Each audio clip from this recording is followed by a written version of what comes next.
নমস্কাৰ ষ্টুডিঅত মই পৰিমিতা আৰু আজিৰ দিনটোৰ প্ৰথমটো খবৰলৈ সকলোকে স্বাগতম জনাইছো। আজি লামডিং বনাঞ্চলৰ ভেদনলাত আজি উচ্ছেদৰ দিন, যেহেতু কালিৰ দিনটোতো তেওঁলোকে উচ্ছেদ চলাইছিল বন বিভাগ আৰু প্ৰশাসনে। তাৰ পাছত আজিৰ দিনটো ভেদনলাত উচ্ছেদৰ দিন, অৰ্থাৎ দুটা দিন তেওঁলোকে ধাৰ্য কৰিছিল আৰু আজি হৈছে অন্তিমটো দিন উচ্ছেদ অভিযানৰ। আমি এই মুহূৰ্তত সেই খবৰ লৈ আহিছো। লামডিং বনাঞ্চলত আজি দ্বিতীয় দিনৰ বাবে উচ্ছেদ চলিব। লামডিং সংৰক্ষিত বনাঞ্চলত বনাঞ্চলখনৰ ভেদনলাত আজি উচ্ছেদ চলাব হোজাই জিলা প্ৰশাসনে। পুৱাই উচ্ছেদৰ বাবে সাজু হৈছে আৰক্ষী প্ৰশাসন। জেচিবি বন বিভাগৰ হাতীৰে উচ্ছেদ চলাব প্ৰশাসনে।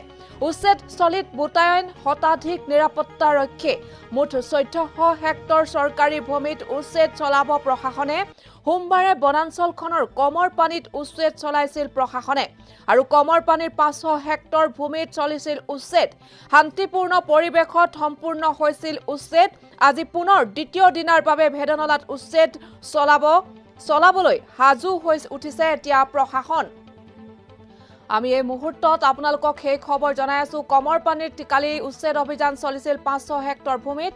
শান্তিপূৰ্ণ পৰিৱেশতে সম্পূৰ্ণ হৈছিল উচ্ছেদ, যিহেতু তেওঁলোকে আগতীয়াকৈ শান্তিপূৰ্ণভাৱে যাতে সুকলমে পাৰ হয় এই উচ্ছেদ অভিযান, তাৰ বাবে প্ৰশাসনৰ ফালৰ পৰা আৰক্ষীসকলে যথেষ্ট তেওঁলোকে কটকটীয়া নিৰাপত্তাৰ বেষ্টনী গঢ়ি তুলিছিল।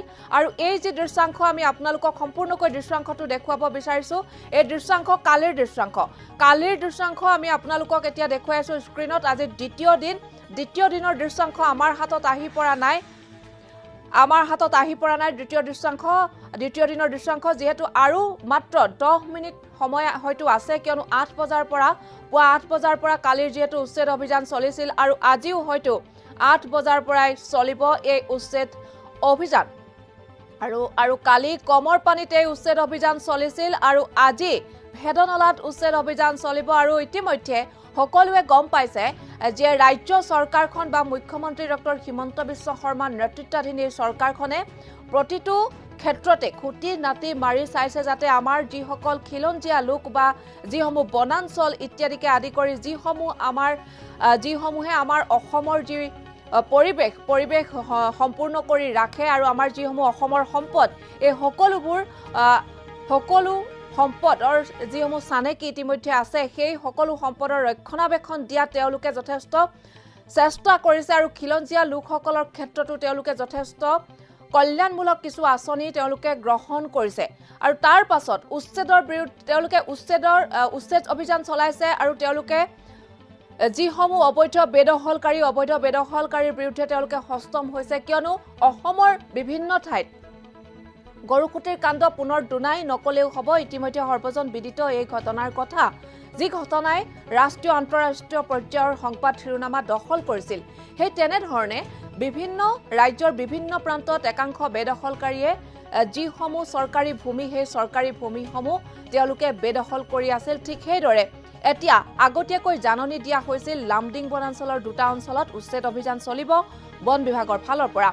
আৰু পূৰ্বে জাননী দিয়া অনুসৰিয়েই জনসাধাৰণক যিহেতু কোৱা হৈছিল, তাতে থকা লোকসকলক কোৱা হৈছিল আৰু তেওঁলোকেও একাংশ লোকে শ লোকে আশ্ৰয় শিবিৰলৈ গৈছিল, যিহেতু তেওঁলোকক প্ৰশাসনে আহ্বান জনাইছিল যে আশ্ৰয় শিবিৰলৈ যাবলৈ উচ্ছেদ অভিযান আৰম্ভ হোৱাৰ পূৰ্বে। তাৰ পাছত আশ্ৰয় শিবিৰলৈ যোৱা পৰিলক্ষিত হৈছিল বহু লোক, কিন্তু একাংশ তাতে দেখিবলৈ পোৱা গৈছে একাংশ লোকে অভিযোগো উত্থাপন কৰিছে।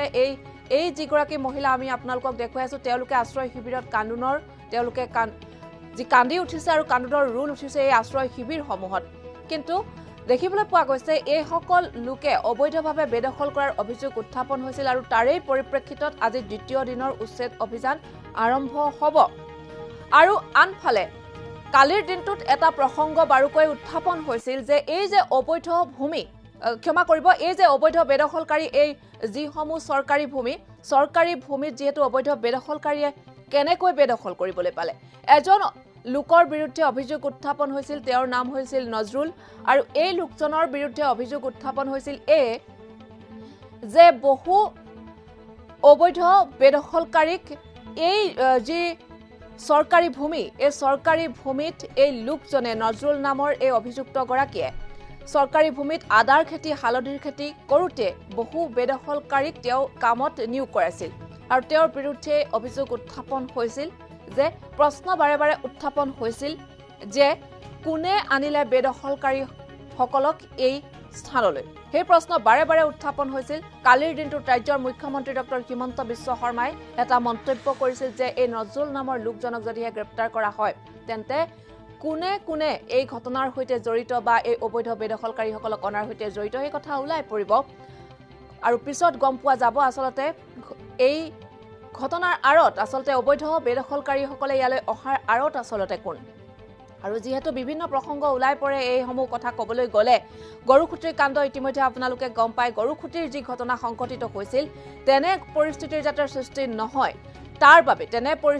সৃষ্টি নহয় তাৰ বাবে প্ৰশাসনে আগৰে পৰা তাত কটকটীয়া নিৰাপত্তাৰ বেষ্টনী গঢ়ি তুলিছিল আৰক্ষী প্ৰশাসনৰ উচ্চ পদস্থ বিষয়াসকল তাতে কালি উপস্থিত আছিল তেওঁলোকে হুকলমে যাতে হৈ যায় এই উচ্ছেদ অভিযান যাতে হুকলমে হৈ যায় অবৈধ বেদখলকাৰীয়ে যি ভূমি দখল কৰি আছিল চৰকাৰী ভূমি সেই চৰকাৰী ভূমিত যাতে শীঘ্ৰেই কোনো অপ্ৰীতিকৰ পৰিস্থিতিৰ সৃষ্টি নোহোৱাকৈ হুকলমে যাতে এই উচ্ছেদ অভিযান হৈ যায় তাৰ বাবে তেওঁলোকে সম্পূৰ্ণ লক্ষ্য ৰাখিছিল আৰু দেখিবলৈ পোৱা গৈছিল তেওঁলোকে লোৱা এনে উল্লেখযোগ্য এনে গুৰুত্বপূৰ্ণ কালিৰ দিনটোত তেওঁলোকে লোৱা এই ভাল সিদ্ধান্তৰ বাবে কটকটীয়া নিৰাপত্তা বেষ্টনী গঢ়ি তোলাৰ বাবে হুকলমে কালিৰ উচ্ছেদ অভিযান সম্পন্ন হৈছিল কোনো অপ্ৰীতিকৰ পৰিস্থিতিৰ সৃষ্টি নহৈছিল আৰু আজিও ইতিমধ্যে পুৱাই উচ্ছেদৰ বাবে সাজু হৈছে আৰক্ষী প্ৰশাসন জেচিবি বন বিভাগৰ হাতীৰে উচ্ছেদ চলাব প্ৰশাসনে কালিও চলাইছিল তেনেধৰণে আৰু উচ্ছেদ